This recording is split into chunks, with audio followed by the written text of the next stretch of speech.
How's it going, everyone? Welcome back. In what has been, not the greatest of years for the Cincinnati Reds. If you haven't tuned in, they're losing nearly double the games they're winning. That's not normally what you want to do if you're a baseball team. Now, granted, they have played. They've got to just about be out of games against the NL West, right?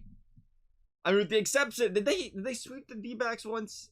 I mean, with the exception of that, I think they've got like 5 wins in like 30 games against the NL West. But hey, it's just, that's a juggernaut of a division, to say the very least.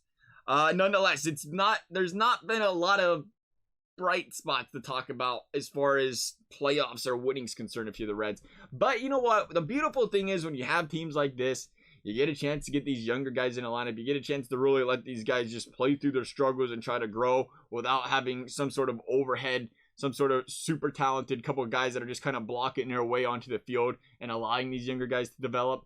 So you hope that in that case, it gives some of these guys some more reps, some more playing time, opens up specifically from the pitching rotation standpoint. We're seeing here guys like Ashcraft, who really you could talk about being a Cincinnati Reds all-star this year had he been playing all season. I mean, he's played 7 games. I don't think that's enough. I think you look and say Tyler Stephenson, front runner to make the all-star game for the Cincinnati Reds. But again, the injury comes in there.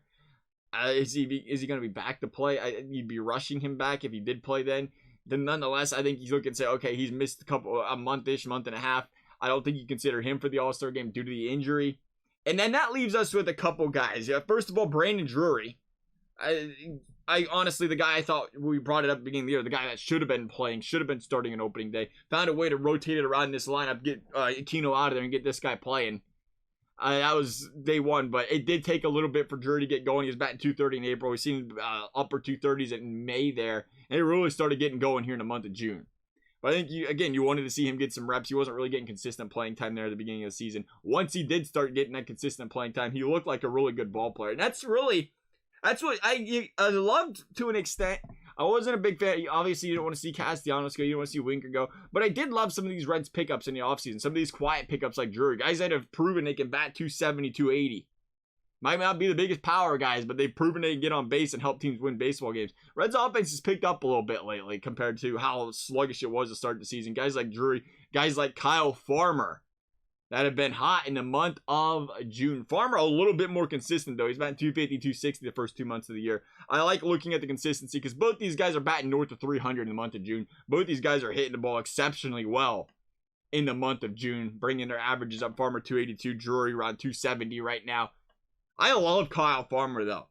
The man just goes out there and plays ball. It's been year after year. The Reds talk about the shortstop position. You hear across, the fan base is like they need to fill that hole. Farmer's not the guy. You gotta find somebody else. And this guy just goes out there year in and year out and plays ball. Once again this season, I love it. I am a huge Kyle Farmer guy. He just goes out there and does what he's got to do. He might not be flashy. He might not hit you 40 dingers a year. He's going to get himself on base. He's going to make the plays he's supposed to.